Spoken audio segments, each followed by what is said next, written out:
Now, another dimension of this whole YouTubers getting their followers to do, weird things with Counter Strike Go. You remember that? Yeah. All right. Along the same lines, FIFA has gambling sites. And in the UK, a couple of YouTubers, one goes by the name Neppin the Z, and then another one just by Dylan Rigby. But apparently, both of them have been charged with promoting FIFA game gambling sites to minors, which is a no-no. Gambling's only legal if you're 18 years old. Um, and the reason why I wanted to bring this up is because it seems pretty cut and dry. These guys did something that they weren't supposed to do. But YouTubers, get smart about this stuff. Like, you can't just, you have to understand, if your audience, if your market is younger kids, you can't do things like tell them to go out and buy cigarettes and alcohol and things that they're not legally allowed to do yet. You kind of can't. You can't do it. It's not legal. But what'd you think?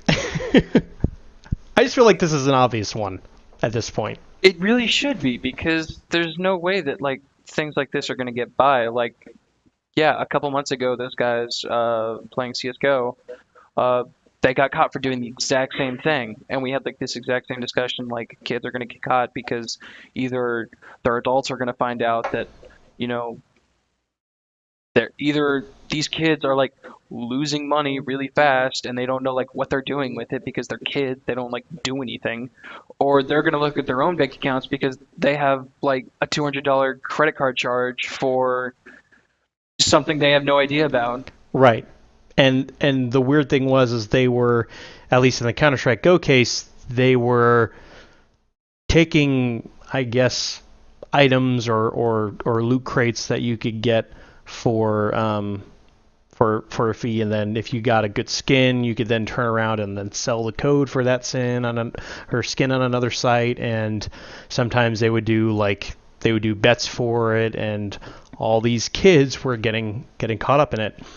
So now with FIFA, it uses something called in-game coins for their online gambling site, and yeah, this is happening over in the UK.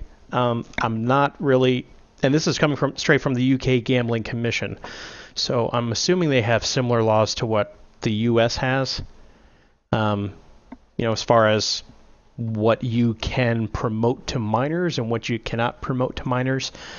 Um, do you think it might be kind of an issue with YouTubers where they feel like they may just not really need to be all that accountable to their audience? They kind of feel like, well, hey, I just talk about this stuff, and then they do what they want to do. Do you feel like they may just be thinking on that level, or are they literally just like, I really don't care one way or another? I mean, if they're not like specifically saying it's like, hey, also here's the thing, if you go spend money on it, chances are you can make even more money. They might just be like, oh, there was this thing that I saw, and then kids will like do anything that people that they think are popular, they'll do. Yeah, So, and I feel like a lot of kids right now growing up in this age, like they're all into social media and things, and YouTube is just a bigger, like, in my opinion, I prefer watching YouTube more than I watch TV. So, I feel like a lot of kids might be that same way, just younger than I am, but then they watch a bunch of other people and they look up to those people because like those people like try and relate to other people using like their backstory or whatever. And so these kids might look up to him. So like at the mention of something slightly that's like, oh, gambling, that's something that grown-ups do and can be cool and it's on a video game. I play video games. I'll do that.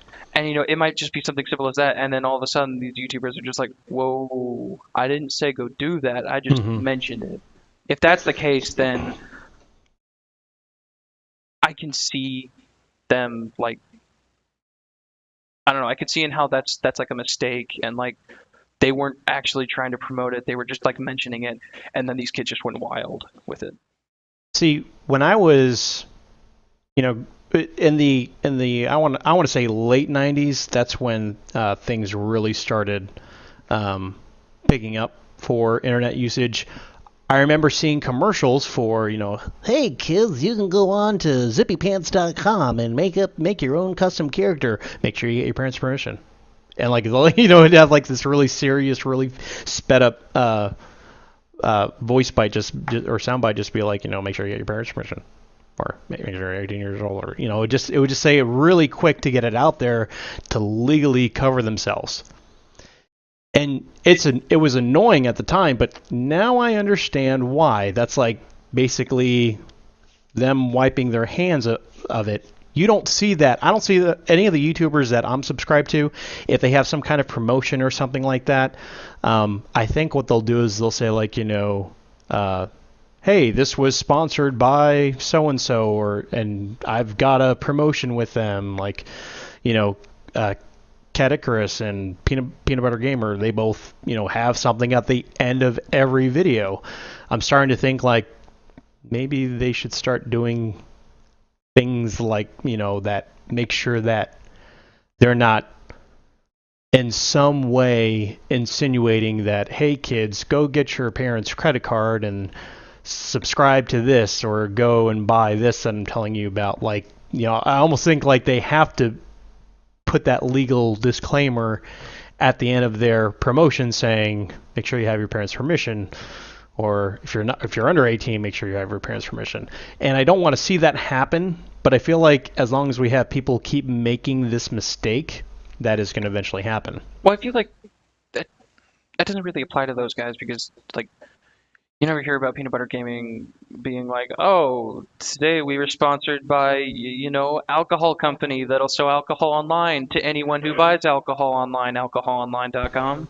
His is like Audible or like some of those like snack like you subscribe to like this company and then they'll send you like snacks for you to play like games or stuff, or Right. you can buy meals. Like a lot of their stuff is just like more simple like living style things. Like yeah, Audible, a few of those cook. There's even like a couple of websites that will like send you ingredients for like dinners, lunches, and things like that. Yeah. And you like I never really see anyone talking about this, so I feel like for stuff like that, you know, I don't know if they really need that. But I guess if it's gonna get like out of hand like this, But I guess remember, maybe. in like early 2000s, late 90s, go to zippypants.com. Make sure you have your parents' permission. Like, even for like something as harmless as, basically they were telling, hey kids, go to our website. That carries with it the possibility of running into a lot of stuff on the internet that you may not want your kids to see. So, that's them saying, hey, you can't bring us to court if your kid accidentally goes somewhere they shouldn't go to and they see something they shouldn't see. That was just them saying, hey, we said at the end of our plug, make sure you have your parents' permission. And even stuff like, I have a feeling like it's going to go that way. Just because it's even for something that innocent, logging onto a website. What kids can log onto websites much better than their parents can. Like, Mom, you don't have to look up everything on Google. You can actually just punch it in up here in the address bar. What's an address bar? I'm thinking if adult says that by now, they need to go to a home. I know a lot of adults that need to go to home in that case.